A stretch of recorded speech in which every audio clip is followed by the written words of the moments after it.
Bomba! Então para tudo que você tá fazendo, porque isso aqui é urgente, é breaking news e é uma bomba. Bora aqui direto pra notícia, que eu sei que você tava esperando por mais novidades como essa.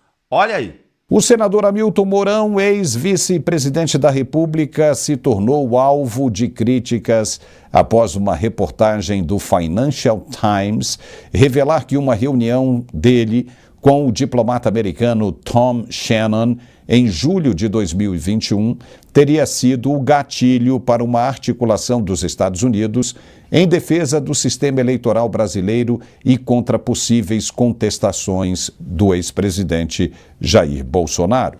Segundo o jornal britânico, foi após essa conversa que Washington mobilizou diferentes órgãos, como o Departamento de Estado, a CIA e o Pentágono, para agir preventivamente, pressionando lideranças brasileiras e endossando publicamente as urnas eletrônicas. O episódio marca um ponto de inflexão na relação entre o governo americano e o Brasil, às vésperas das eleições de 2022. A conduta de Mourão, à época vice-presidente, é agora questionada por abrir espaço para uma influência externa considerada inaceitável por setores militares e políticos.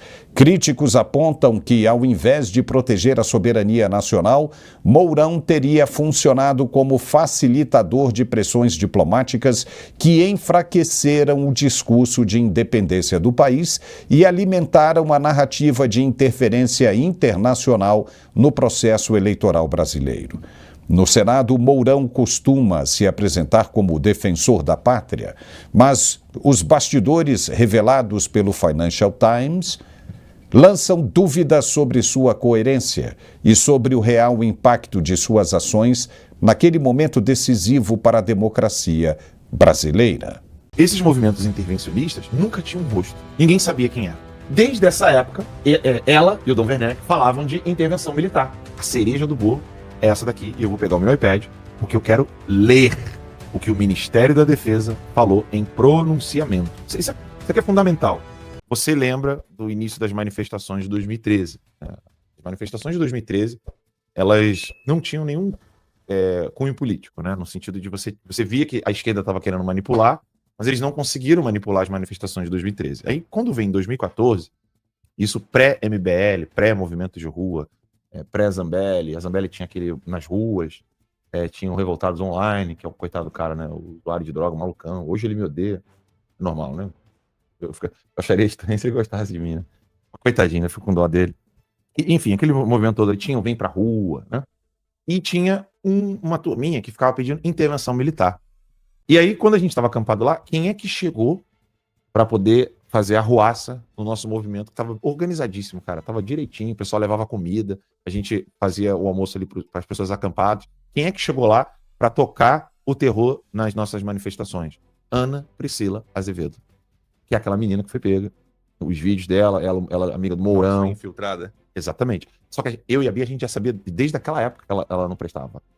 Por isso que ela nunca se aproximou de nada nosso, nunca participou de live do Terça Livre, nunca teve próximo de nada. E ela foi reconhecida. Era ela o tal do Dom Werneck.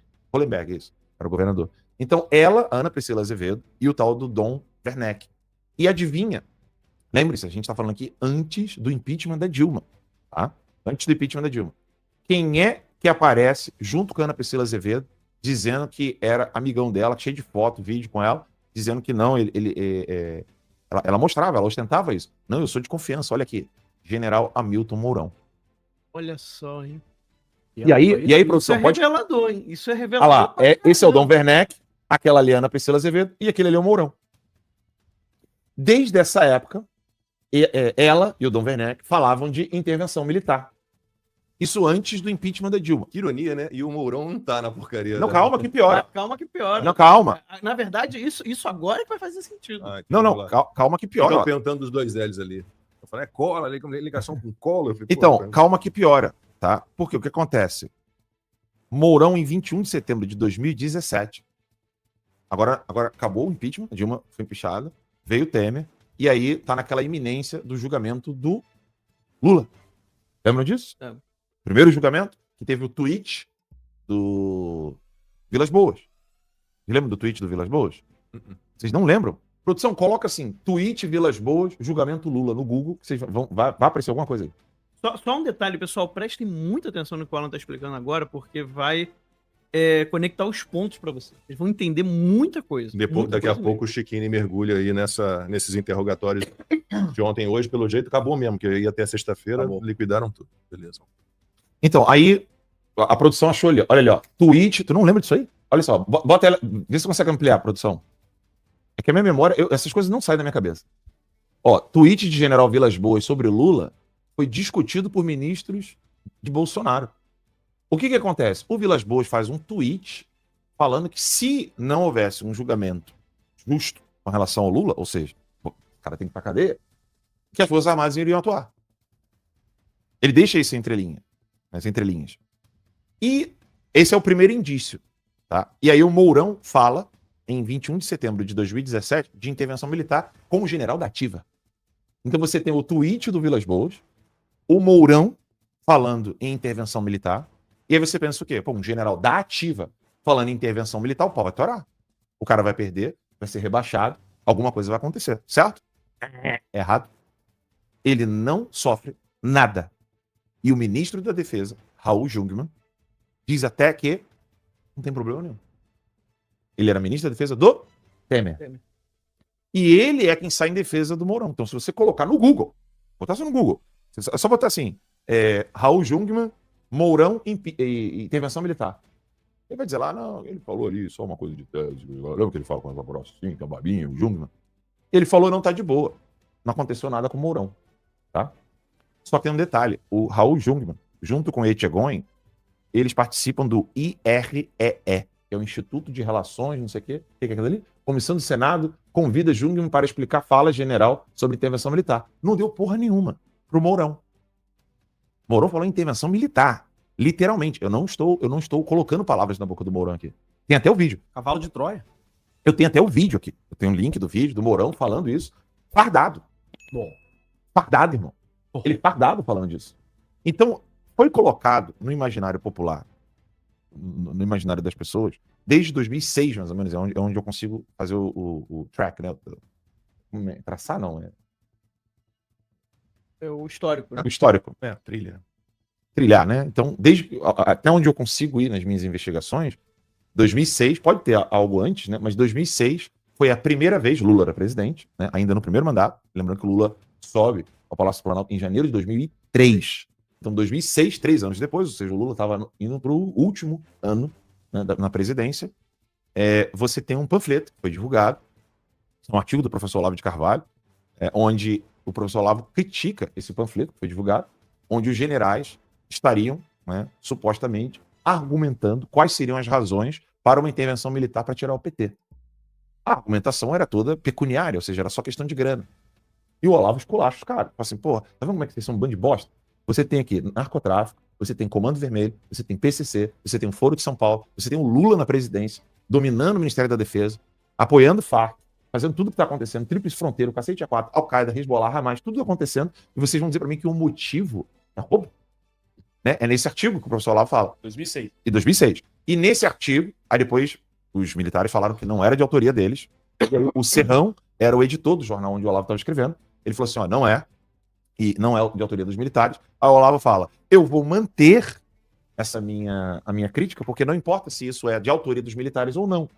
Aí o Olavo continua, aí como foi desmentido pelos militares que o texto não era de autoria deles, olha o que o Olavo diz, prestem muita atenção, abre aspas. Ora, que raio de coisa é isso, ou seja, esse panfleto, senão desinformação alarmista, preparação dos espíritos, né? Aqui 2, preparação dos espíritos para que se encham de hostilidade profilática contra um golpe militar que não está sendo tramado de maneira alguma. E aí ele faz a última pergunta. E para que haveria alguém de alertar contra uma trama golpista inexistente, senão para dar preventivamente ares de contragolpe a alguma trama existente? Isso aí. É o que dá pra perceber desde o início, né? O Olavo falou isso em 2006. Eles Cara, dão isso ar- é profético. É profético. Eles estão dando um golpe dizendo que estão agindo contra um Contra golpe. um golpe. Exatamente. É Isso é um de 2006. 2006. O Olavo é um gênio. Aí você faz a timeline. Impressionante. Aí você faz a timeline. 2006, o Olavo fala disso. Ele alerta isso, ou seja, já tem um panfleto, já há um movimento dentro das Forças Armadas por algum grupo Exato. querendo gerar uma desinformação dizendo que há uma possibilidade de intervenção militar, quando na verdade não há. Não havia. tinha nada sendo, havia nada. sendo preparado. E aí você tem isso em 2006, com as manifestações de 2013 e 2014, você começa a ter grupos pedindo intervenção militar, então essa ideia começa a crescer nos círculos militares, clubes militares, etc. Aí vem 2013, 14, 15, 16, cada vez mais aumentando esse discurso, ao invés dos militares virarem e falar assim, ó, vocês parem com isso, que isso aqui não nos representa. Isso não existe. O Mourão abre a boca em 2017, confirmando esse zum que rolava, e se alguma coisa acontecesse, os militares entrariam para dar fim a um problema no Brasil. Em 2017, Mourão fala isso. Ele vira candidato a vice-presidente do Bolsonaro, sobe ao trono, né, vamos dizer assim. Todo mundo sabe que ele não estava bem com o Bolsonaro desde o dia 1, né, lá no Palácio do Jaburu, né? Fala. Não. Jaburu é o do vice-presidente. O Palácio do Jaburu. Então, do o vice-presidente. Palácio do Jaburu não era frequentado, ninguém ia lá. Bolsonaro não tinha uma boa relação com o Mourão. Nome, né? Jaburu, né? Não tinha. E o Mourão foi cada vez mais escanteado dentro do governo. Não se usa mais essa expressão. Escanteado? Não, Jaburu. Na minha época, Jaburu, tu sabe o que era? Eu sei, É sei. baranga. É baranga. Também já não se usa mais, né? Eu também não. É. Hoje em dia a gente fala Janja. Ali o Mourão. E aí, 2017, quando o Bolsonaro é eleito em 2018, esse discurso de intervenção militar, ele morre. Até que você tem, agora vem a cereja do bolo. A cereja do bolo é essa daqui, e eu vou pegar o meu iPad, porque eu quero ler o que o Ministério da Defesa falou em pronunciamento. Isso aqui é fundamental. Eleições de 2022, o Ministério da Defesa falou isso aqui, ó. Deixa eu pegar as aspas aqui do Ministério da Defesa, porque isso aqui é crucial, tá? O Ministério da Defesa disse assim, ó, sobre as urnas serem invioláveis, que não dá para fazer análise técnica, etc, blá, blá, blá. Não era uma auditoria, era uma... Peraí que tô chegando aqui no texto. Vamos aqui. Eu fiz tanta... Aqui, achei. Era uma... Não é auditoria, era uma... Eu esqueci o termo agora aqui, daqui a pouco eu pego. Mas não era auditoria, eles estavam fazendo uma fiscalização. Então vamos lá. Abril de 2022, ano de eleições, tá? Por causa de uma fala do Barroso, o Ministério da Defesa divulgou, abre aspas, as eleições são questão de soberania, acho que é isso mesmo. As eleições são questão de soberania e segurança nacional. Grava isso. Questão de soberania e segurança nacional. Portanto, do interesse de todos. Fecha aspas. Ministério da Defesa. Então, eu estou lendo aqui para vocês um texto do Ministério da Defesa dizendo que olha como é que escalou o negócio. Você tinha um panfleto em 2006, o zum foi rolando, aí você vai ter movimentos de rua falando isso, aí depois você tem um general falando isso, tudo de intervenção. E aí depois você vai ter o Ministério da Defesa, em ano eleitoral, dizendo isso aqui. As eleições são questão de soberania e segurança nacional, portanto, do interesse de todos. E a segunda aspas que eu vou colocar aqui agora, que foi durante a Comissão de Fiscalização e Controle do Senado, onde o Paulo Sérgio Nogueira, ministro da Defesa, disse, abre aspas, democracia, assim como soberania, são questões essenciais do Estado brasileiro e questões de segurança nacional. Acharam um vídeo do Mourão falando. Eu tenho o link aqui, eu tenho o link do vídeo do Mourão falando da intervenção militar. Então, olha só, você agora tem o ministro da Defesa falando que a questão eleitoral é uma questão de segurança nacional e uma questão de Estado. Que as Forças Armadas, elas não estão para defender um dos poderes. Elas não estão para defender o Poder Executivo, nem o Poder Legislativo, nem o Poder Judiciário. Elas estão para defender esse conceito abstrato louco aí, né, chamado Estado. Né? E agora você tem um ministro da Defesa fazendo isso. E aí, nessa fiscalização que eles fizeram, que é o chamado Relatório Técnico da Fiscalização do Sistema Eletrônico de Votação, SEV, que foi elaborado pela EFASV, que é a Equipe das Forças Armadas de Fiscalização do SEV. Eles fizeram um relatório, uma fiscalização, dizendo o seguinte, opa, nós estamos com um embrólio aqui, porque não dá para auditar as urnas. Em linguagem técnica, eu quero ler aqui para vocês. Corrigir a pólen? Não, cara, é porque aqui nos Estados Unidos é tudo ar-condicionado, né? Casa com ar-condicionado que não É desliga. obrigatório. Né? Não, não, Eu obrigatório. tô acostumado. Peraí, a gente não vai perder o fio da meada aqui, que é o mais Bora lá. importante. E aí, o que acontece? O que o Ministério da Defesa disse com clareza, né? Que a gente não tem como auditar as urnas eletrônicas. E aí, eu vou ler aqui para vocês o que o próprio ChatGPT me disse. Para um sistema eletrônico de votação ser tecnicamente íntegro, ou seja, válido, ele deve permitir a auditabilidade end-to-end, com código aberto versionado. Um neologismo aqui, mas que é... O general Paulo Sérgio Nogueira falou sobre isso hoje. E a compilação auditável e provas de integridade independente. Por quê? Porque você teve uma auditoria que não era independente, feita pelo próprio TSE, a portas fechadas, sem nenhum outro órgão. Tanto é que, depois eu pedi para fazer um comparativo com as auditorias que aconteceram aqui nos Estados Unidos, etc. Você não tem filmagem contínua, você não tem grupos distintos, né, políticos, etc. Ou seja, a minha conclusão, o que o Alexandre de Moraes mais fala e enche o peito? Segurança nacional. Não é? Sim. Defesa do Estado de Direito. Sim. Segurança nacional. Lembrem-se do que eu falei aqui das vítimas do 8 de janeiro. Que eles falam que houve crime contra a segurança nacional. Sim, ele pega aquela lei sobre segurança nacional E aplica para todas as pessoas. Então, a galera do 8 de janeiro, ela foi completamente manipulada por um serviço de inteligência que estava aplicando guerra de quinta geração desde, pelo menos, 2006, tá? Pelo menos desde 2006, atuando como aquele trecho do Olavo ali, né? Que a gente estava lendo aqui agora. A frase do Olavo eu quero ler, pelo menos isso aqui, né? Ele fala assim: preparação dos espíritos para que se enchem de hostilidade profilática contra um golpe militar que não está sendo tramado de maneira alguma.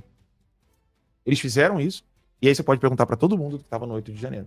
Todos, inclusive inspirados pela Ana Priscila Azevedo, que era ligada ao Mourão. Todos acreditavam a mesma coisa.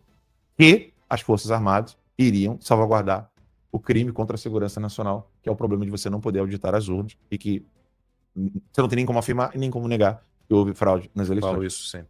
Resumo da ópera. Né? Desculpa ficar tanto tempo aqui segurando o microfone, se me perdoe. Então vamos lá. Mas eu queria muito jogar esse pepino aqui pra A vocês. turma tem fã-clube do Chiquinho aqui. Né? E aí você Eu vê, tô né? aqui pra ter essa aula de... Eu vim tendo essa aula no caminho, continuou, top demais. E é incrível, né? Como que eles fizeram isso. Né? E agora Bolsonaro é que tá no banco do diabo. Olha onde foi noticiado da possibilidade de Bolsonaro conceder entrevista. Eu não tô falando da Globo. Estamos falando de uma coisa à parte. Que é que eu sempre falo para vocês. A importância de entender como funciona a imprensa. Conhecer os jornalistas. Na hora que eu vi Rodrigo Castro, eu falei, opa, peraí, não é Rodrigo Castro. É na coluna do Lauro Jardim. Quem é o Lauro Jardim? É o porta-voz do mercado financeiro. Inclusive, quando você vê a forma como o Rafael Ferri é relatado, você entende que tá ali, ó. Alexandre de Moraes deu sinal verde para que Bolsonaro seja entrevistado no podcast Café com Ferri, apresentado pelo investidor Rafael Ferri, ex-Traders Club. Tá entendendo como é que funcionam as coisas? Tá entendendo como é que funciona? Do mesmo jeito que o senhor Rafael Ferri tem a capacidade de pautar o Lauro Jardim, a Faria Lima tem capacidade de pautar o que bem desejar. A Faria Lima não fala da tortura que Bolsonaro está sendo alvo, da prisão irregular de Bolsonaro, que ele já deveria estar solto, porque está preso no inquérito, que ele não foi denunciado. Todas as censuras que a direita já sofreu, a Faria Lima sabe. E se ela quiser, ela falava. Ela não só conseguiria colocar no próprio Globo, na coluna do Lauro Jardim, como a própria revista Piauí, que um dos donos é ligado ao mercado financeiro, que é o João Moreira Salles, família Moreira Salles, da Unibanco. A própria revista Piauí noticia que do jornalismo, ou pelo menos dos portais mais focados em economia, nada aí, 8 de 10 são de propriedade de bancos, casas de investimento, fundos de investimento, etc. Aí, para você ver que entrevista bacana e porreta, ó. Segundo o pedido feito pelo podcast, não seria transmitida ao vivo e respeitaria eventuais sigilos e decisões judiciais. Então vai falar do quê? Vai lá para tentar obter uma respostinha sobre 2026 do que a Faria Lima quer ouvir? Vocês estão entendendo como são as coisas? Se Bolsonaro não vai, aí reclama. Fala lá, ó. A gente aqui da Faria Lima deu oportunidade, ele que não quis falar. E se Bolsonaro for, é para falar coisas que eles já vão deixar aquela margem de manobra minimamente, né, estreita para tentar levar numa direção e, no máximo, tentar constranger. Dá para vocês uma coisa dessa? Isso é a Faria Lima. Isso é a coluna do Lauro Jardim. Aí o pessoal começou a falar, né? Absurdo, rapaz. A cara de pau de um oportunista como esse. Ele foi lá. Desconfie de quem não quer que Bolsonaro conceda entrevistas. Desconfie muito. Aí o Van Garten mais uma vez responde. Desconfie de quem quer likes a todo custo sem respeitar tudo e todos. É vagabundagem e comigo isso não tem vez. Aí veja só, gente. Por que esse cidadão ele não luta para Bolsonaro ser solto? Está preso sem necessidade, ele não foi denunciado. As cautelares que Bolsonaro está cumprindo são de um inquérito que ele não foi denunciado.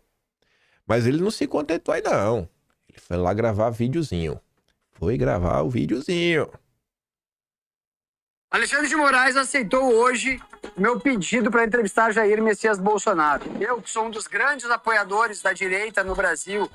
Ele é um dos grandes apoiadores da direita no Brasil, viu? Fala dele, fala da Pantera Cor-de-Rosa.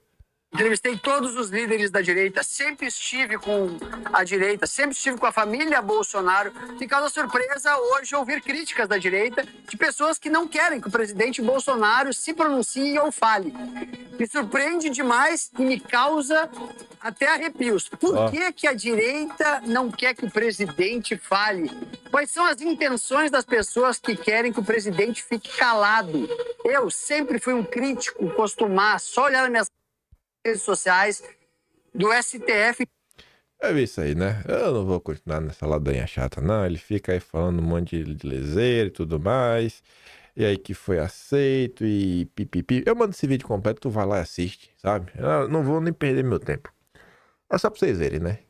Ele está sendo criticado, ele que foi sempre da direita, uma parte da direita. É isso que fala, né? Presta atenção no gaslight do Ferri acontecendo diante dos seus olhos.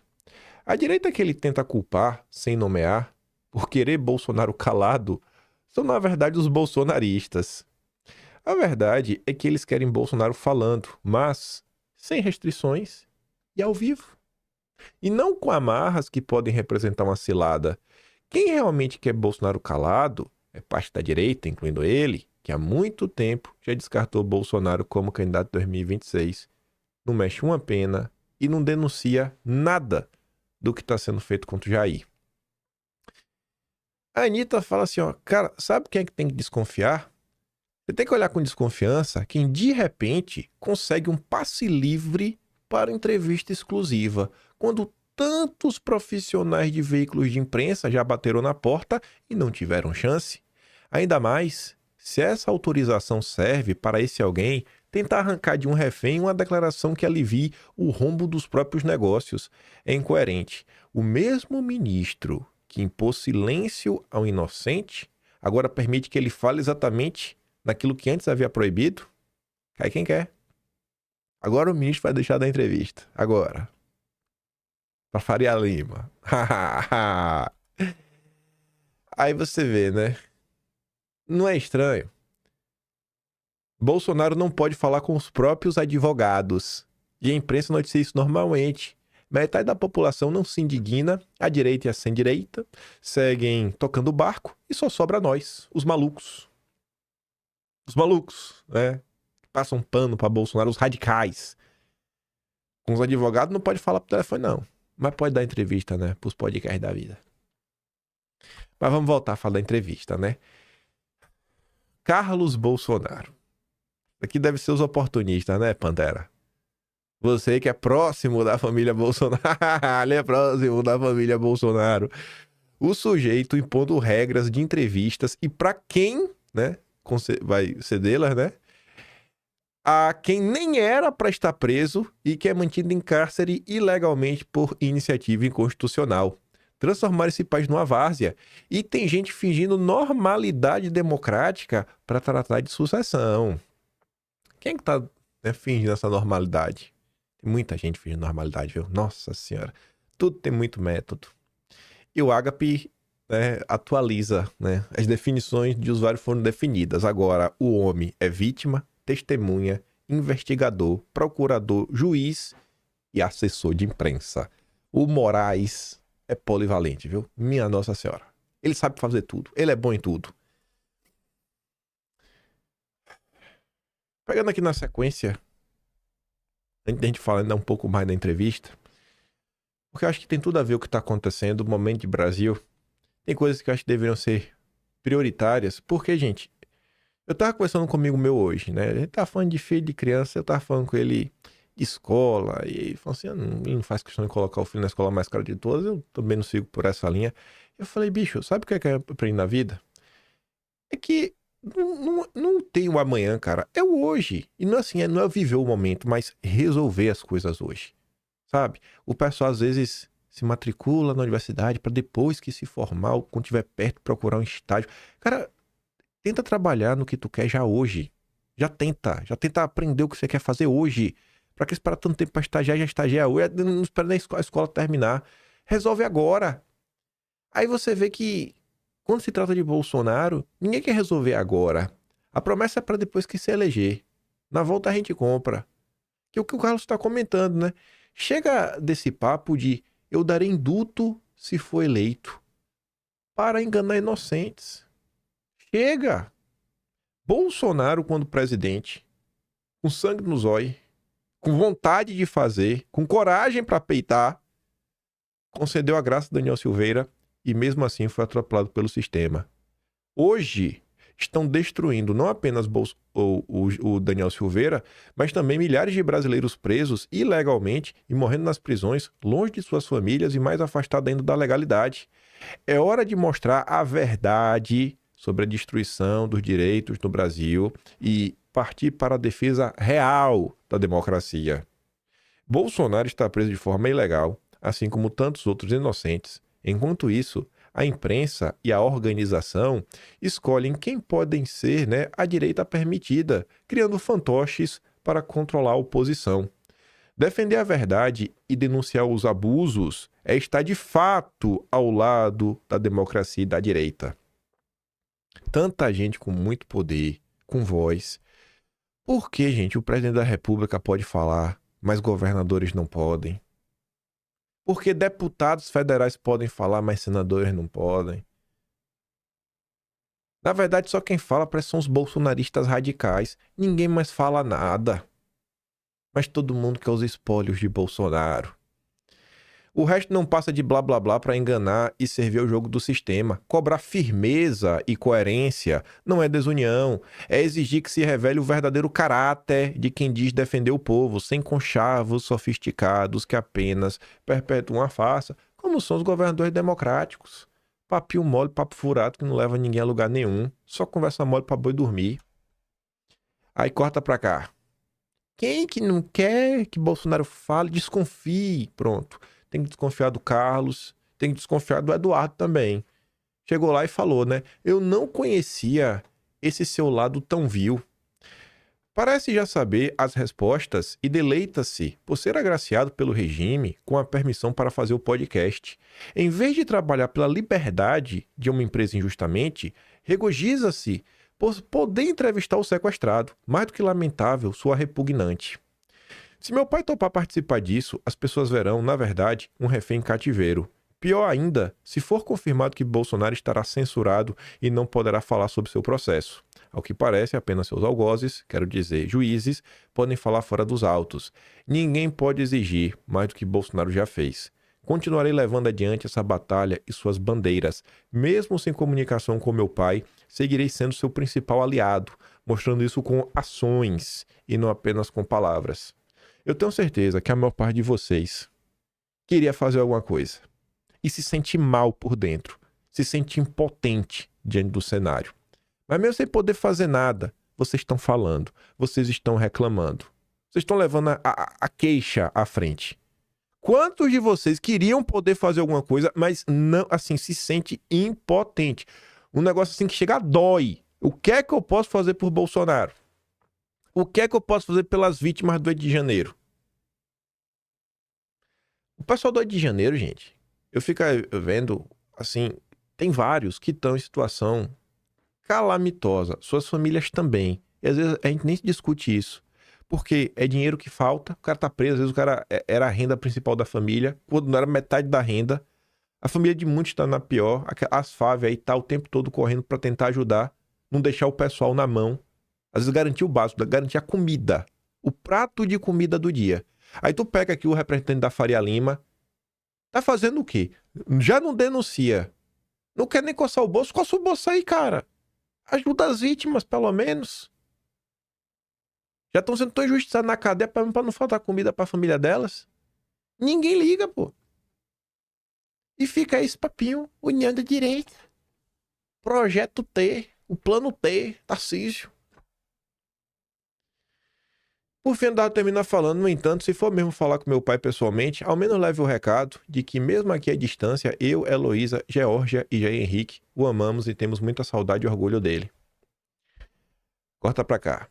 Eduardo ironiza União da Direita e Carlos cobra aliados que prometem perdão a Bolsonaro após anistia ampla perder força. Eduardo também subiu o tom. Em vídeo pediu liberdade para Bolsonaro e questionou: o maior líder político da América Latina está preso ilegalmente. Cadê a tal União da Direita?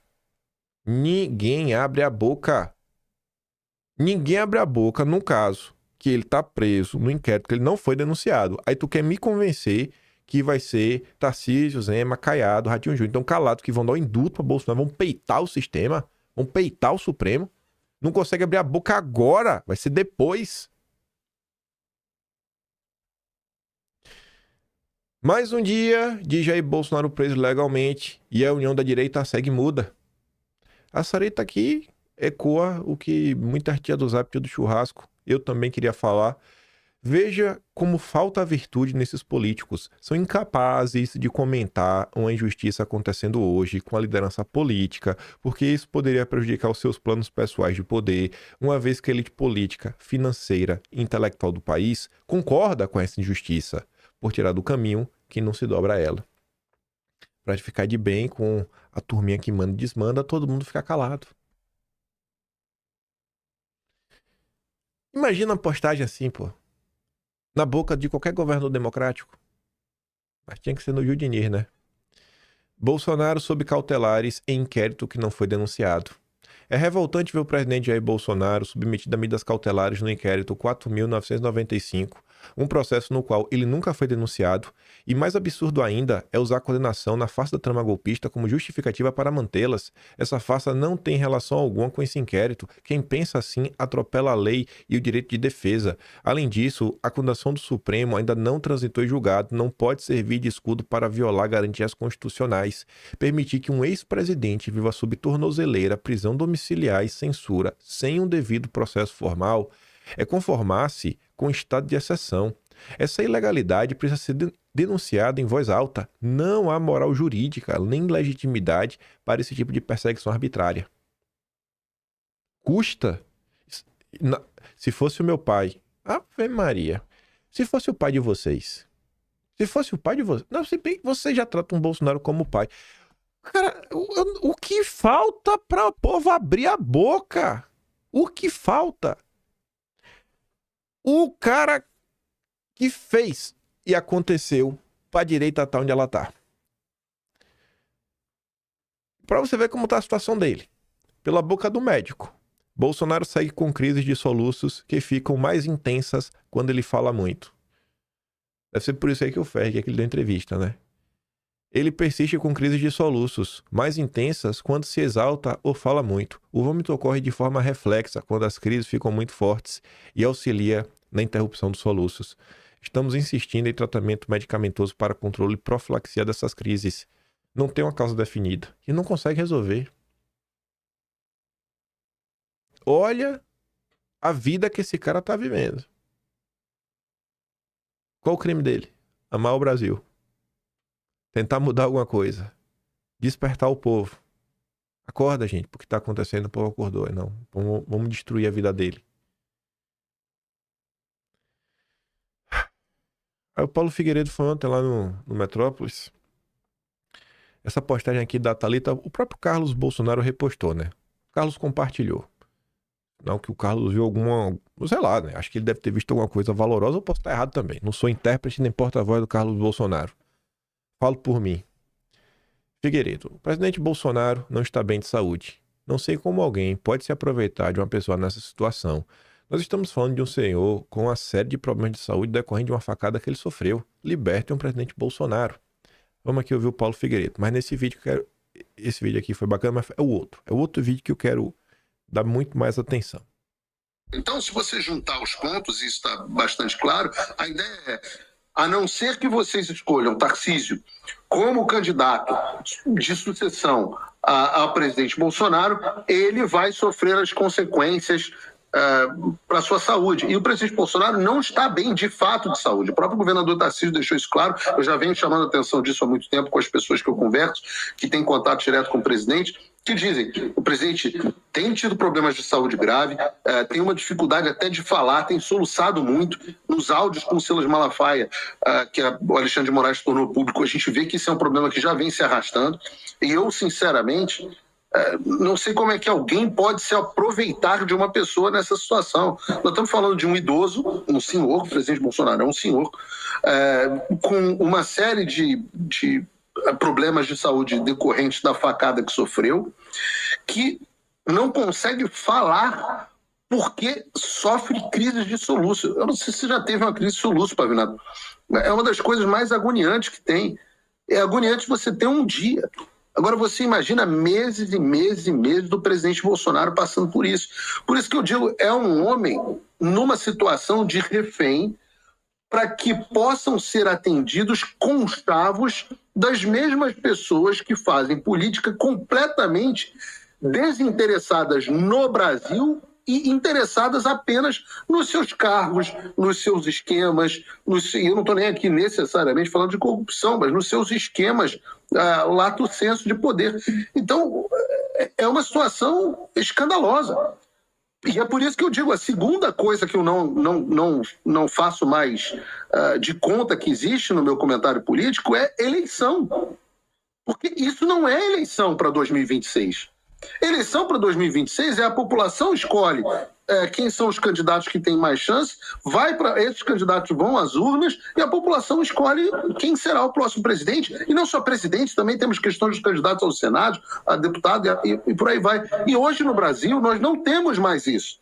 Nós temos um pequeno grupo que está em conluio, do qual faz parte Alexandre de Moraes e do qual me parece fazer parte também Ciro Nogueira, que querem discutir quem vai ser o candidato da população vai escolher no ano que vem. E quem será esse candidato? Ora, qualquer um, menos um candidato que de fato represente o movimento chamado de bolsonarista. E agora você quer para se... Olha qualquer um menos o bolsonarismo. Teve uma coisa que eu tinha que... Era pra eu ter falado na introdução, porque ia ser um bom clickbait. E é verdade. Coloquei aqui. Acho que eu vou colocar pelo menos no título de hoje, que é o que tá aqui na sequência. Falamos de união da direita. Já estamos falando de 2026. O descaso com Bolsonaro. E é normal falar, né? Imaginem se fosse com o PT. Enquanto na direita nem os aliados falam, a esquerda tem um grupo organizado de juristas com prerrogativas. Os políticos de esquerda, Ave Maria, eles param o país se for necessário. Mas além dos políticos de esquerda, eles ainda têm a base jurídica de apoio, que são prerrogativas. A direita, nem os políticos têm. Nem os que se elegeram às custas de Bolsonaro. Aí você vê todo mundo buscando o seu espacinho.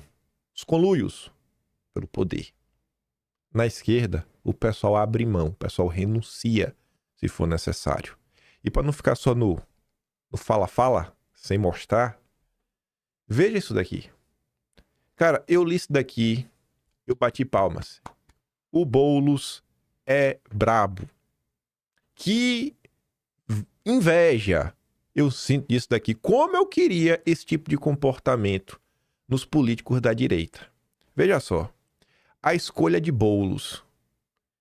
Deputado federal mais votado em São Paulo, com pouco mais de 1 milhão de votos. Não é pouca coisa. Boulos abriu mão de disputar a eleição em 2026. Aí você fala, mas como assim? Pois é. Ele abriu mão de disputar a eleição de 26, porque por uma causa que é maior que ele e olhando o curto prazo, porque o Lula vai passar e talvez ele possa ser o herdeiro do Lula. Mas para ser o herdeiro do Lula, o Boulos não tá chantageando nem tentando extorquir o Lula, como estão fazendo com o Bolsonaro. Ele tá criando esse cenário para ele com trabalho, com entrega. Para ser ministro, Boulos terá de ficar até o final do atual mandato de Lula. Se Boulos quisesse disputar algum cargo no ano que vem, ele teria de sair do governo em abril. Aceitar ir agora para o governo significa, portanto, renunciar a uma reeleição. Não é quase certa, não, é certa. E não só uma reeleição certa, uma reeleição que, para o pessoal, além de eleger o Boulos, ele enfia mais 2 na máquina.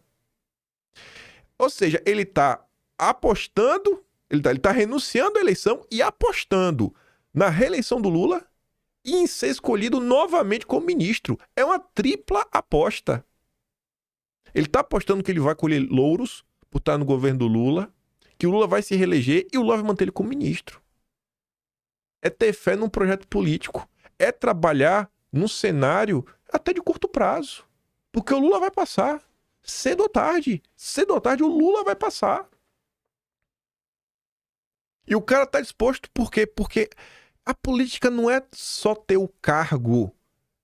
É a força do grupo, de tudo. É o que a gente estava comentando no outro dia sobre Eduardo Bolsonaro ser candidato. O risco é ganhar. Porque se não ganhar, já ganhou também. Existe vitória na derrota. A gente estava comentando sobre isso, né? Porque quando você tem a candidatura, você fortalece, você coloca a ideia na roda. Olha o Ciro Gomes. Nunca passou de 10%. Toda eleição o povo fala de Ciro Gomes. Você disputa. É um ex-presidenciável. Muda completamente o panorama. Ajuda a fortalecer um grupo. Vocês conseguem ver alguém na direita assim? Disposto a abrir mão do mandato, falar, não, eu vou colar aqui, vamos até o fim, que é para fortalecer o governo, a gente conseguir se reeleger, a gente conseguir ficar mais 4 anos, lá na frente eu volto. Porque o projeto é maior do que eu. Eduardo Bolsonaro foi o único que renunciou ao mandato, foi para os Estados Unidos. E tá colocando, cara, eu posso ficar sem mandato, mas eu não vou deixar a direita morrer. É lutar pelo movimento. Boulos espera desde agosto a confirmação de Lula sobre sua ida para o ministério. Naquele mês, ele comunicou ao seu partido que deixaria o mandato para ser ministro. Com sua saída, o PSOL perde seu deputado mais votado, que elegeu eleger outros candidatos do partido. Boulos não seria candidato a deputado de novo. Seu nome foi avaliado como possível opção ao Senado. Na vontade do PT, que vê mais chance de sucesso no Alckmin, no Haddad e na Tebet. Então não é minha vez não? Então beleza, vida que segue. Aí quando vocês falam, ai, vamos unir a direita, é momento de união, por isso que a esquerda vence todas. Não, a esquerda não vence todas por causa de união. A esquerda vence todas porque o povo trabalha. Porque o povo realmente tem um objetivo e o povo não fica só no falatório. O povo entrega resultado. Você tá vendo qual é a diferença no final do dia? Quantos, com este perfil, tu consegue ver ao redor de Bolsonaro, esperando sua vez? Às vezes até achando que Bolsonaro foi injusto. Pô, Bolsonaro, sei lá, sou deputado federal, queria ser senador, pô, tu me deu um pause aí, vou ter que esperar mais, mas vou esperar, vou ficar quieto. Sabe? O povo não, o povo fica até com raiva, mas como assim, Bolsonaro não me chancela pra eu ser isso, pra eu ser aquilo outro? É tudo no tempo deles. O cara se elege hoje vereador, amanhã ele já anuncia que ele vai ser candidato a deputado estadual ou federal. O cara fica, mano, tu nem tomou posse como vereador, calma! Não, mas e se Bolsonaro não me apoiar, é um vagabundo de um safado. Tu tá vendo a diferença? O contraste de quando é com a esquerda e quando é com a direita? Aí vamos voltar. Vamos voltar a falar... Ele tá falando a mesma coisa, na verdade. Ele tá voltando... Nem saímos ainda de 2026, os Bolsonaro como um todo. A resposta de Eduardo Bolsonaro sobre a chapa presidencial formada por Tarcísio e Michele. Há poucos dias, Eduardo Bolsonaro foi perguntado por membros do PL sobre uma chapa de Tarcísio com a Michele de vice. Eduardo rechaçou prontamente a ideia e deixou claro que segue com o plano de concorrer ao Palácio do Planalto. O parlamentar tem deixado claro que viu o governador de São Paulo como representante do que chama de direita permitida e afirma que não deixará um nome de fora da família angariar o capital político. Em relação a Michele, Eduardo acredita que ela, apesar de ser esposa do pai, não é um nome que representa o clã. Eu não sei nem se na questão de representar o clã, acho que talvez... Vou falar por mim, né, pelo menos. Representa o que eu enxergo como o bolsonarismo, né, as ideias. E Eduardo tinha dado uma entrevista ontem no SBT, exclusiva. A manchete, 3 parágrafos, já deixam bem claro. Eduardo Bolsonaro diz que, sem o pai, será candidato ao Planalto em 2026 e que fará campanha dos Estados Unidos. Calma que temos respostas, até para a segunda parte. Mas como assim campanha lá fora? Calma, que isso aqui não é inédito não. Eduardo disse nesta quinta que será candidato ao próximo do Planalto em 26, caso Bolsonaro, hoje inelegível e condenado a 27 anos e 3 meses de prisão por crimes como tentativa de golpe de Estado, siga impedido de concorrer. Ele afirmou que vai levar a candidatura até o fim, mesmo que o partido ou seu pai decidam apoiar outro nome da direita. Aspas. Eu acho que é um espaço. Robustei na candidatura quando o sobrenome Bolsonaro. Acho que estou no meu 3º mandato, que sou uma pessoa que é conhecida da sociedade. Coloco sempre as minhas opiniões à disposição do escrutínio público. Acredito que nós estamos no momento em que estou maduro o suficiente. A única coisa que me fará não ser candidato é a candidatura do presidente Bolsonaro. Se tem uma coisa que eu acho que é fácil de, conseguir ter respostas, é o que Eduardo pensa. Primeiro que ele já falou de vários assuntos, né? Já foi provado. Segundo que, se você tiver alguma dúvida, você pode perguntar. Eduardo não tem o perfil de pessoas que fogem de responder. E complementou. Na condição que Bolsonaro está hoje, que considero na condição de refém, nós não podemos exigir dele que seja feita uma livre tomada de decisão. Se as estratégias dos nossos opositores forçarem Bolsonaro a tomar qualquer tipo de decisão, eu estou aqui para derrubar essa estratégia e vou obrigar o regime brasileiro a se expor. Eduardo ponderou que não descarta uma mudança de partido. Se for isso, se isso for preciso, e que voltar para o Brasil não está nos seus planos agora, pelo risco de uma prisão. Por isso, admite a possibilidade de fazer uma campanha eleitoral à distância, apostando na força da internet. Eduardo fez referência a Epitácio Pessoa, eleito o 11º presidente brasileiro em 1919, depois de passar a campanha em Paris. A gente já teve no passado do Brasil, mesmo antes das redes sociais, né? Na virada do século XIX para o XX, tivemos 100 anos atrás um presidente que foi eleito mesmo estando fora do país. Então, isso daí não seria novidade. Só um complemento rápido com o nosso amigo ChatGPT. Eu vou perguntar, né? Como é que foi a campanha eleitoral do Epitácio Pessoa? O Partido Republicano Paulista e as forças políticas de Minas Gerais decidiram lançar o nome de Epitácio Pessoa, que naquele momento estava em Paris, como chefe da delegação brasileira na Conferência de Versalhes, pós-Primeira Guerra Mundial. Epitácio foi escolhido porque era considerado um nome de consenso e de neutralidade regional. Ele era paraibano, o que agradava o Nordeste, mas tinha bom trânsito em São Paulo e Minas. Inclusive, uma curiosidade, Epitácio Pessoas é um dos poucos presidentes da República Velha que não foi da bucha. É ele... Eu tô se foram 2 ou se só foi ele. Eu tô na dúvida. Só 2 não eram da bucha. Que curioso, né? Ele sequer participou ativamente da campanha no Brasil, pois continuava em Paris. Sua candidatura foi sustentada principalmente pelas oligarquias estaduais. A campanha foi organizada essencialmente pelas elites políticas ligadas ao PRP e ao PRM. Foi uma eleição sem grande mobilização popular, dentro do padrão da república oligárquica, marcada pelo voto controlado, o chamado voto de cabresto. A propaganda foi baseada na imagem de estadista moderno e internacional, reforçando seu papel na Conferência de Paz de Versalhes, o que transmitia prestígio ao Brasil no cenário externo. Bom, Eduardo Bolsonaro tem bastante prestígio também internacional, né? Já se provou nos últimos anos. Até similar, Eduardo. Seus principais adversários foram Rui Barbosa, candidato oposicionista, apoiado por setores urbanos e liberais, e o próprio Delfim Moreira, que tinha apoio limitado. Porque o eleito mesmo faleceu, aí o Delfim Moreira ficou um tempo só, meio que presidente provisório, interino, até se fazerem novas eleições. Eu não conheço a fundo a história da República Velha. Deveria conhecer, e um dia eu vou. Me deem tempo. Para falar um pouco mais de Eduardo. Ameaça Eduardo, o sistema contra a pacificação do Brasil. A turma do Quinto Lá escreveu mais um artigo, dizendo assim, Eduardo Bolsonaro tornou-se um símbolo de resistência para muitos e uma ameaça para outros. Sua postura combativa, alinhada aos ideais de seu pai, Jair Bolsonaro, incomoda o establishment político, econômico e midiático, que se articula incansavelmente para minar os seus esforços. A proposta de anistia definida por Eduardo, único caminho para pacificar o Brasil, pacificar de verdade, é o principal alvo de uma campanha orquestrada. E esta campanha não poupa esforços. E por que tanto empenho em combater Eduardo? A resposta é até fácil de entender. Porque ele lembra muito o próprio pai. E ele representa muito do que o Jair representa. Não sei se dá pra falar que é igual o Jair. Ainda tem que ser provado, né? Porque, bicho, não é piada. Eu gosto muito do Eduardo, eu sou o entusiasta número, não sei se número 1, mas eu sou do topo dos entusiastas. É porque, gente, assim, tem o meu voto, eu tô falando. Se pra mim, se não for o Jair, é o Eduardo.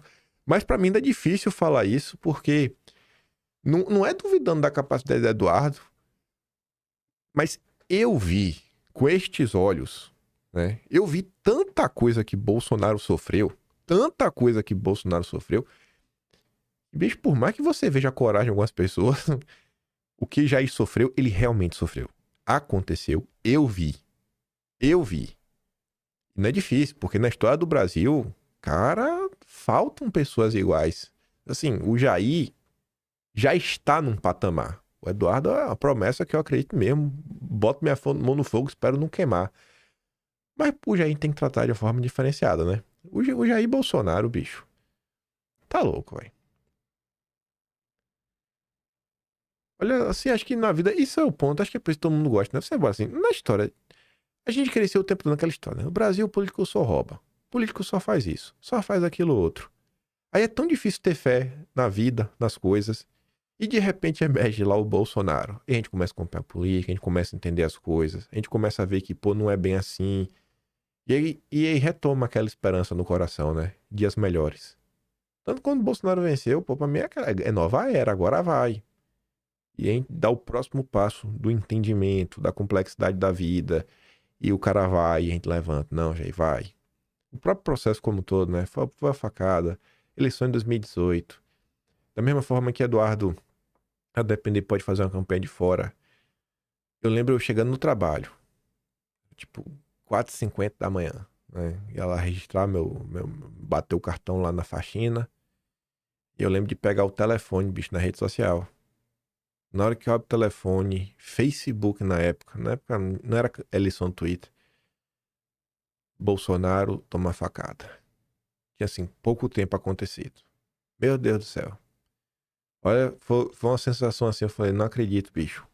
Por que o Brasil não merece? O que é que tá acontecendo com isso? Vai parecer uma maldição. Eu falei, não, quando parece que vai dar certo, dá errado. Aí eu comecei a ficar preocupado, meu Deus do céu.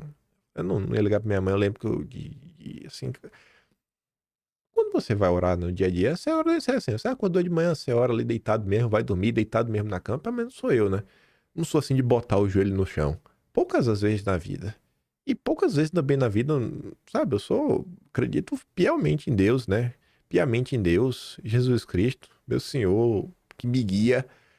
Mas não, ao longo do dia, assim, parar pra rezar não é tão normal. Eu lembro que nesse dia, eu lembro de botar o joelho no chão mesmo, sabe? De rezar. Eu lembro que tem tipo assim umas prateleirazinhas de madeira, eu lembro de botar assim, eu botar a mão. Rezar, Deus, pelo amor de Deus, não deixe que esse homem morra, não. Pelo bem do Brasil, o Brasil não merece isso. Nossa, uma aflição. E aí Bolsonaro sobreviveu. E depois que Bolsonaro sobreviveu, e ele deu entrevista, aí começou a crescer um movimento na época que quem acordou pra política depois não pôde apreciar aquilo. Não viveu, só ouviu falar. Mas todo mundo sofrendo daquele jeito. E aí o pessoal falava, descanse, capitão. A gente vai terminar a campanha pelo senhor. Foi basicamente isso. Bolsonaro não fez mais campanha depois. Mas ainda assim continuaram ato pelas ruas. Campanha atrás de campanha, gente em cima do trio ao redor do Brasil. A unidade nacional, a busca pela unidade nacional, Bolsonaro conseguiu fazer isso com o povo brasileiro. Sabe? Então, por isso que eu sempre vou olhar pra Bolsonaro. Tem hora que eu fico puto da vida com o Bolsonaro, mas eu consigo separar as coisas e lembrar. Eu não sei, de verdade, o que é que pode ser feito pra eu olhar pra outra pessoa e falar, não, bicho, tu conseguiu entregar uma coisa similar ao que o Bolsonaro fez. Porque o impacto desse cara na vida das pessoas, a gente tá aqui hoje, conversando. Sabe? E não é porque ele era o mais inteligente, ou mais desenvolto, que fala melhor, que era mais bonito. Não, ele, sabe, sei lá, é uma característica dele lá, o jeito dele, uma junção de coisas. A representação de alguém que fala, pô, esse cara me passa confiança, me passa a verdade. Eu vou ser um extremista, é pra ser um extremista, eu vou ser um extremista, Bolsonaro, vou ser um extremista igual a você. E você vê todo dia o que fazem com ele. Toda a maledicência. Os aliados. Vamos voltar, né? Enfim, por que querem tanto combater o Eduardo? O sistema é composto por velhas raposas da política, setores do mercado financeiro e até aliados de conveniência. Esse sistema não quer pacificação, quer perpetuação no poder. Durante o governo de Bolsonaro, o Brasil viu algo raro. Um governo sem escândalos de corrupção, que enfrentou a maior pandemia em um século, socorreu milhões de brasileiros e liderou uma das recuperações econômicas mais rápidas do mundo. Esse modelo que colocou o povo acima dos interesses de grupos privilegiados abalou as estruturas do sistema. Eduardo, como herdeiro político dessa visão, representa a continuidade de um projeto que desafia o status quo. O Centrão, conhecido por sua habilidade em se alinhar ao poder, independentemente de ideologia, é um dos principais adversários. Durante o governo Bolsonaro, o grupo foi contido e incapaz de operar com a desenvoltura de outrora. Agora, enxerga Eduardo uma ameaça à sua influência. O PL, sob a presença de Valdemar, ilustra essa resistência. Embora o partido tenha abrigado Bolsonaro e crescidão da bolsonarista, Valdemar tem adotado posturas pragmáticas, priorizando negociações com o establishment, em vez de trabalhar pela anistia. Figuras como Ciro Nogueira, presidente do PP e ex-ministro de Bolsonaro, reforçam essa rede de pseudo-aliados. Ciro, que se aproximou do bolsonarismo por conveniência durante o governo, agora critica publicamente a falta de bom senso na direita, alertando para uma possível reeleição de Lula se não houver uma união moderada, uma indireta, contra as posturas firmes de Eduardo. Até Tarcísio, governador e ex-ministro de Bolsonaro, de um jeito mais discreto, colabora adotando uma postura cautelosa, evitando confrontos diretos com o sistema. Sua aproximação com setores moderados e o mercado financeiro levanta suspeitas sobre sua lealdade aos ideais que o elegeram. O mercado, aliás, é outro ator relevante no arranjo. Grandes investidores e instituições financeiras que lucram com governos permissivos veem Eduardo e, na anistia, um risco à estabilidade de seus interesses. A possibilidade de um Brasil pacificado, mas não submisso, assusta quem sempre se beneficiou da subserviência política.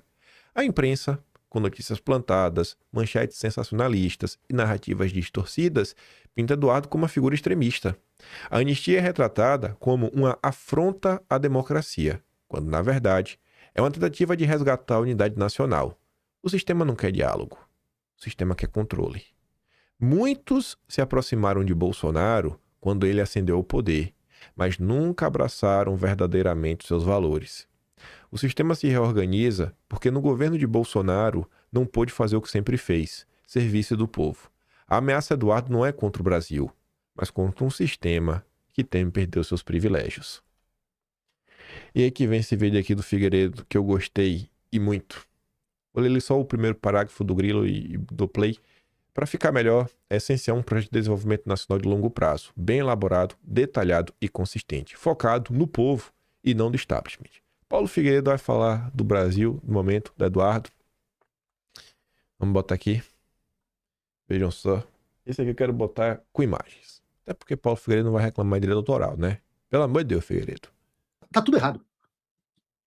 Será que Eduardo tem um projeto de poder pessoal mesmo? Eu tenho que dizer uma coisa a vocês aqui. Eduardo Bolsonaro é uma das pessoas menos interessadas em poder que eu conheço. E eu acho que é por isso que a gente se dá tão bem. Eu acho que é por isso que eu gosto tanto dele. Porque, afinal, os grandes líderes são aqueles que não são apegados ao poder e entendem que há uma missão infinitamente maior do que o cargo que eles ocupam. No caso do Brasil, o que a gente precisa é de um sucessor, não é o espólio político do pai. O que nós precisamos é de um sucessor para esse movimento que se chama de bolsonarismo. Não é o espólio para tocar é o sucessor. Eu quero que continue o que Bolsonaro começou. Eu não quero que mude. Eu não quero que nada pro centro. Eu não quero um moderado. Eu quero que continue o que Bolsonaro fez. Dê o próximo passo. Que não jogue na lata do lixo e comece tudo do zero. Não, Bolsonaro já começou.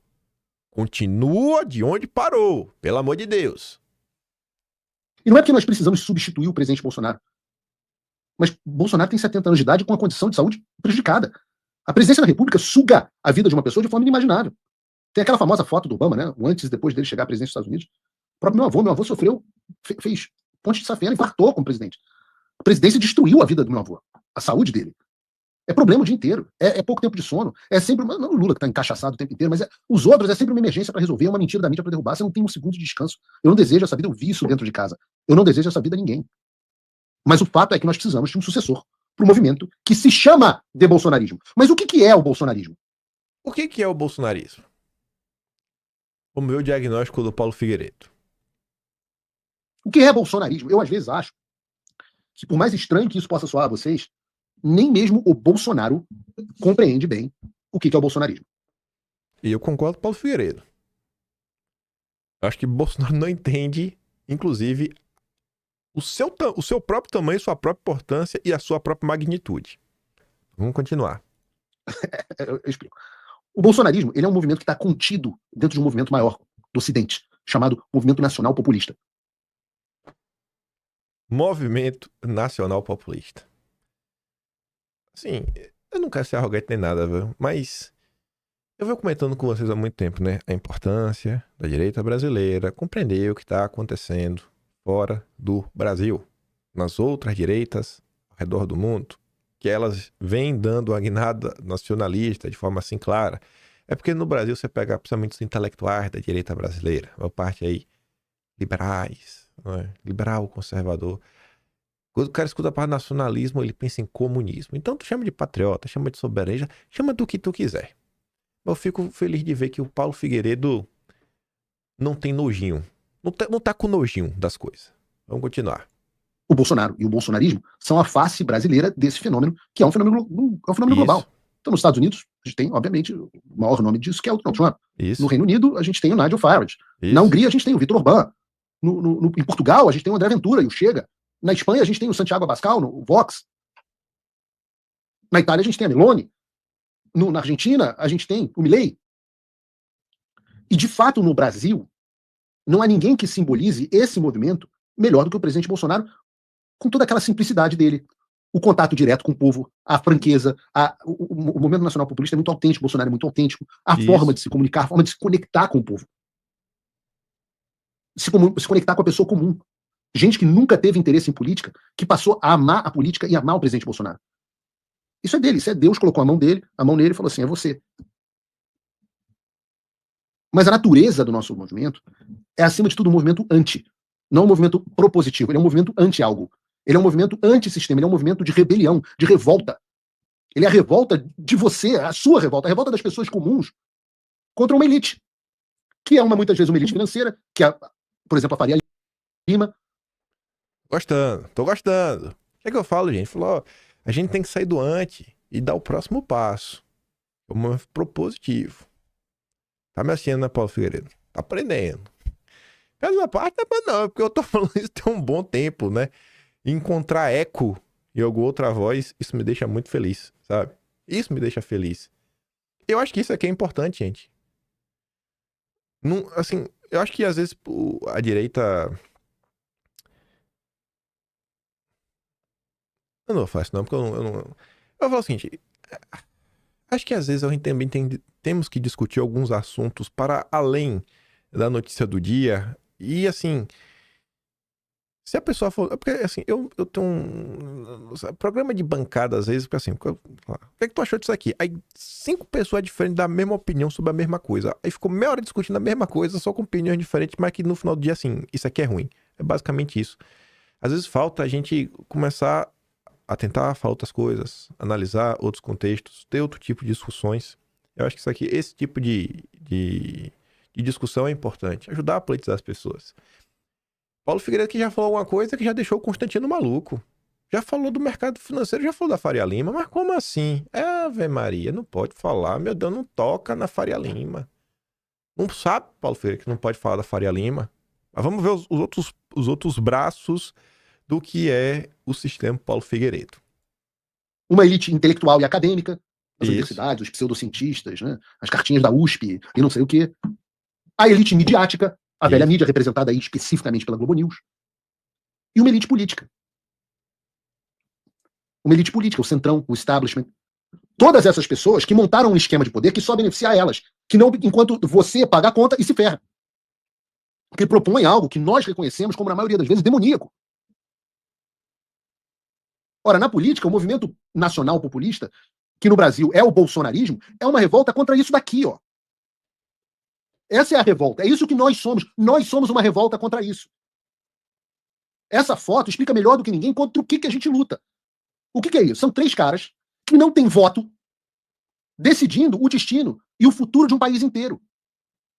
A última eleição em que o Temer participou sendo votado de forma direta foi em 2006, 2020 anos atrás, quando ele foi o deputado menos votado, ou menos votado, do MDB de São Paulo. Michel Temer era em 2006, quando alguns de vocês não tinham nem nascido, e muitos de vocês não tinham nem cabelo no saco. Em 2006, ele foi o deputado menos votado do MDB de São Paulo. O Paulinho da Força, o relator do projeto da anistia, escolhido a dedo por Alexandre de Moraes e Hugo Mota, pelo establishment político, é o quê? É um suplente de deputado. Que só assumiu porque quem foi eleito no lugar dele foi, aliás, cassado pelo TSE. Então, Paulinho da Força não está aí pelo voto popular. Está aí por uma decisão do TSE. E por isso foi eleito a dedo pelo Alexandre de Moraes para relatar o PL da anistia. Aí olha que engraçado, né? Paulinho da Força foi escolhido a dedo por Alexandre de Moraes. Alexandre de Moraes foi escolhido por Michel Temer, que também está na foto. E por fim você tem o Aécio Neves, que é um ex-político em exercício. Depois de inúmeros escândalos e casos de corrupção que teve envolvido.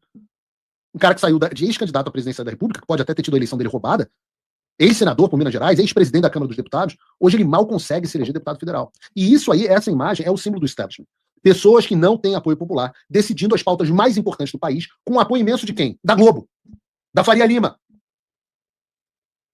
O nosso movimento, isso que você chama de bolsonarismo, é um movimento anti esses caras. É só isso.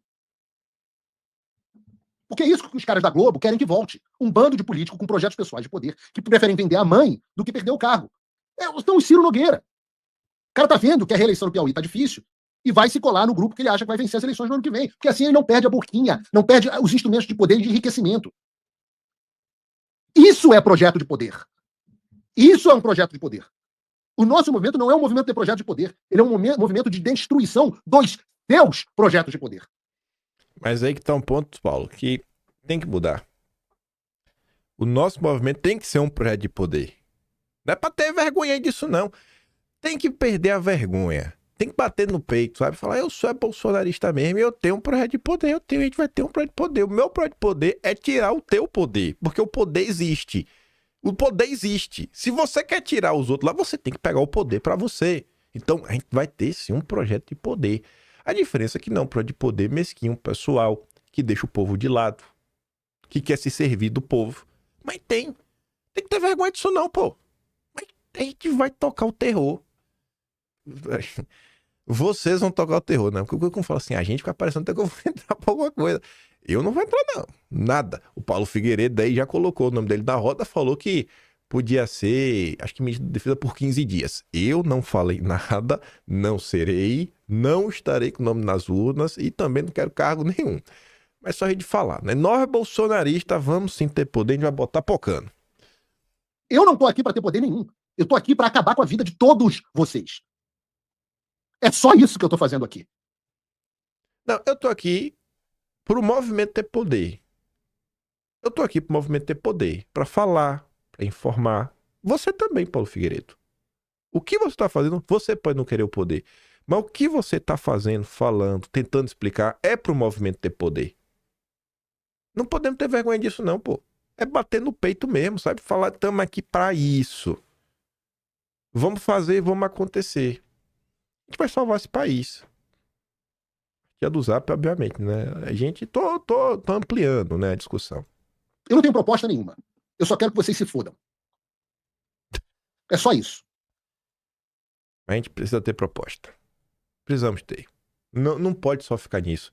Porque pra botar pra essa galera se dar mal, você tem que saber como se dar mal. Não dá pra gente pegar, por exemplo, a questão da PEC da blindagem, colocar pra andar, e tá a turma do Novo falando que é PEC da bandidagem, né? Puxada aí pelo Deltan Dallagnol. Não dá pra gente tratar de algumas medidas econômicas e dar para trás no primeiro momento que o mercado começar a reclamar. Tem que ter um projeto, tem que entender. E mais do que só o projeto, a gente também tem que entender o país, a sua amplitude e a sua complexidade histórica. Entender os agentes, não apenas o que eles representam hoje, mas o que eles representam ao longo do tempo. A Globo, todo mundo consegue entender que é uma peça do sistema, mas como surge a Globo? Como cresce a Globo? Quem já apoiou a Globo? Qual o papel dela ao longo da história do Brasil? Isso é importante. Quem está por trás do Estadão, a família Mesquita? Qual o papel da família Mesquita? A gente tem que entender isso daí também. Temos que dar o próximo passo. Se a gente quer realmente botar pra pocar, pra nego ficar maluco, a gente tem que entender muito bem o que a gente tá fazendo. Temos que entender muito bem o que a gente tá fazendo. Agora, alguém precisa carregar essa bandeira eleitoralmente. E eu posso dizer que tem que ser alguém que não tenha essa visão, não tenha esse projeto pessoal. E Eduardo Bolsonaro, meus amigos, é assim, não tem projeto de poder pessoal. Se tivesse, ele não tinha aceitado a chance de perder o mandato e a eleição para o Senado em São Paulo para vir para os Estados Unidos, viver uma vida de classe média e lutar pela liberdade. Então, a questão sobre Eduardo, a meu ver, é muito simples. Não há outro candidato antissistema que esteja pronto para suceder o Jair Bolsonaro. O meu entusiasmo, que foi precoce, mas válido e verdadeiro, e se mostrou bem fundamentado em relação ao Eduardo Bolsonaro, é justamente porque eu tenho o privilégio que vocês não têm de conhecê-lo pessoalmente há anos e saber que ele é uma pessoa simples, razoável e com uma visão estratégica aguçada. Agora, pouco hoje de manhã, eu estava em reunião com ele. E tá aí. E para complementar o que tá neste vídeo, vamos recorrer ao Olavo de Carvalho. Desde 2022 que eu tô batendo, assim, algo falar na minha cabeça, cara, tem que começar a olhar algumas outras coisas e não ficar preso apenas na bolha da direita. E eu me mantive aberto, fui olhar muita coisa, cheguei a muita conclusão. E é por isso que até há muito tempo eu falando, gente, a gente precisa ter um projeto de país. E a direita brasileira tem que olhar para a experiência internacional e olha, a direita dando a guinada nacionalista. E eu não tirei isso da minha cabeça, né? É observação, olhando uma coisa, outra, etc, tudo mais. E muitos anos antes de eu chegar nessa conclusão, Olavo já tinha ido lá, Olavo tinha ido lá 20 anos, deixa eu ver, 25 anos atrás, Olavo de Carvalho já tinha chegado na mesma conclusão. Sabe, não dá nem pra brincar nessa brincadeira. Veja o que o Olavo escreveu. O Cauã, que tá sempre postando uns recordes do Olavo, ele me mandou aquela postagem de cima. Cheguei até a planejar para o ex-presidente um congresso nacionalista intercontinental que reuniria líderes nacionalistas de diferentes correntes para discutir a sorte das soberanias nacionais no novo quadro globalista hostil. Infelizmente, o Mo morreu antes de poder levar o projeto adiante. Eu fiquei nessa, né? De quem será que ele tá falando? Qual o ex-presidente que morreu? Eu pensei, o Collor tá vivo. Sarney também. FHC também. Aí sobe Itamar Franco, Tancredo, que não chegou nem a assumir, o João Figueiredo, sei lá, os outros lá, Médici, Geisel. Mas quem será que ele tá falando? Não sei, mas deve ser o Figueiredo ou o Itamar, né? Pela época. Aí eu vi na postagem seguinte, fui atrás. O Brasil poderia ter desempenhado um papel de relevo, se não de liderança, na explosão de nacionalismo por toda parte, se o ex-presidente Itamar Franco tivesse realizado o Congresso Nacionalista Mundial que ele sugeriu no ano 2000. Sugeri, e aí vieram os assessores iluminados dizendo que era teoria da conspiração. Vamos seguir. Se Itamar Franco, em vez de deixar a ideia ser usurpada por Ignácio Ramonet, que a reduziu a um festival de esquerdismo convencional, ele tivesse realizado meu projeto de um Congresso Nacionalista Mundial, hoje a situação estaria mais clara e a disputa de globalismo versus nacionalismo, que é a questão essencial e substantiva do nosso tempo. Os países soberanos versus o projeto globalista. Paulo Figueiredo, a conclusão que você chegou, Olavo chegou 25 anos atrás. Enfim, dominaria totalmente o panorama eleitoral brasileiro, sem deixar-se contaminar por lealdades grupais remanescentes de outra época. Eu vi esse tweet antes desse daqui, por isso que eu não grifei o final. Eu entendi esse final, né? Sem deixar-se contaminar por lealdades grupais remanescentes de outra época. Esse daqui é o melhor de todos.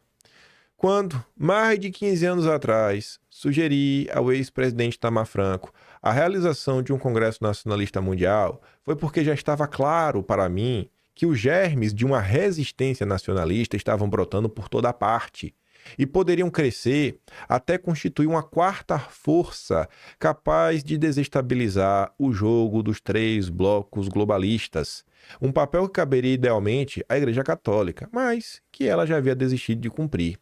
Se os aspones que cercavam o ex-presidente não tivessem vindo da ideia ao Ignacio Ramonet, do execrável Le Monde, que a deformou para fazer dela mais um vulgar anti-americanismo, portanto globalista, o Brasil teria estado, desde aquela época, na vanguarda da resistência nacionalista e seria hoje a mais respeitável das nações no cenário mundial. Mas o destino do nosso país pareceu mesmo condensar-se em 2 versos célebres. Um de Jorge Santayana, o mundo não escolheu não ser a melhor parte, e outro de Manuel Bandeira, a vida inteira que poderia ter sido o que não foi. Sei que dar conselhos sábios a idiotas é apenas uma forma mais elegante de idiotice, mas quando todas as pessoas que têm os meios de agir são idiotas, deixar de dá-los só para não se sentir idiota seria o suprassumo do egoísmo criminoso.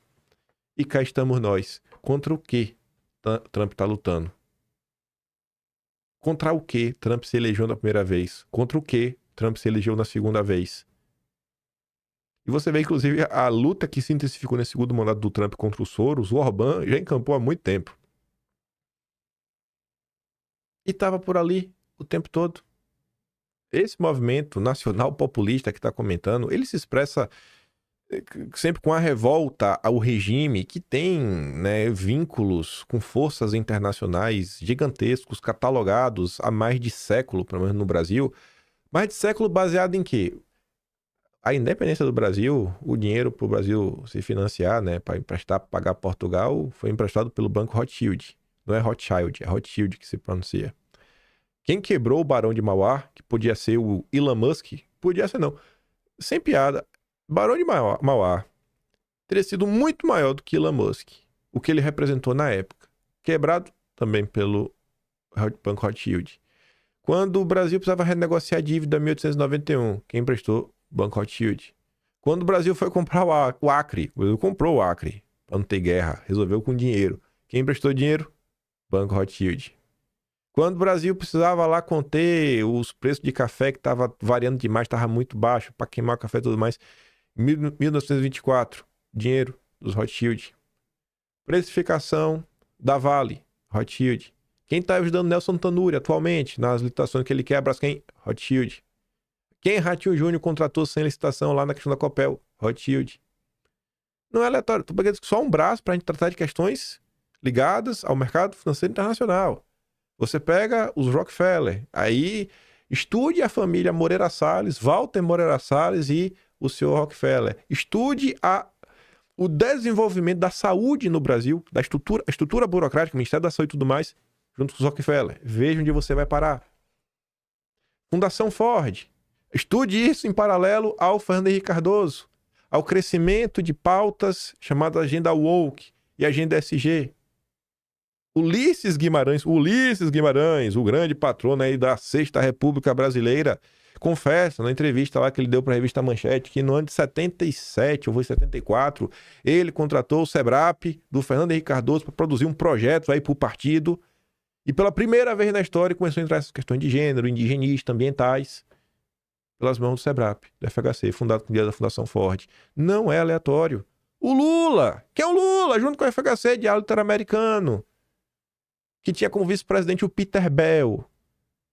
Na época que o Lula foi em Washington, 1989, novembro de 89, se não estou errado o mês, se encontrar com Peter Bell, ele já era vice-presidente do Diálogo Interamericano. Mas foi o Peter Bell que 20 anos antes, 1969, que deu dinheiro para o FHC fundar o SEBRAP. É contra isso que a gente está lutando. Desde sempre. Desde sempre. É entender o panorama, o que se passa no Brasil. Quer chamar de movimento patriota, soberanista, nacional, tanto faz, mas é isso. São as nações soberanas, sabe? Os grupos nacionais lutando contra essas forças globais, que se expressam no Brasil numa espécie de conluio com os seus testas de ferro, sei lá, as suas marionetes, que é o sistema que a gente comenta. Seja o sistema midiático, seja o mercado financeiro, seja a classe política, a classe empresarial, que não é a mesma coisa da classe financeira. A classe financeira é uma coisa, a classe empresarial é outra. Porque a gente para discutir só isso, essas diferenças. Quem produz e quem só especula. Que às vezes nem é, até se comunica, mas não é a mesma coisa. Então, é entender aí, gente. O caminho é esse, é o mesmo. Me aponta outra pessoa que não o próprio Bolsonaro, né? Assim, que não o próprio Eduardo para sucessor de Bolsonaro. É isso, cara. Sabe? Assim, é acordar, compreender. Falta só Paulo Figueiredo entender que a gente também precisa de um projeto. A gente também precisa, porque o Trump teve esse projeto. O Trump não colocou, ele chama Agenda 47, né? Para não dizer que era igual, porque a imprensa estava criticando muito. Mas se você ler o projeto 2025 da Heritage Foundation, é a mesma coisa. Não basta só chegar e querer que os caras se deem mal.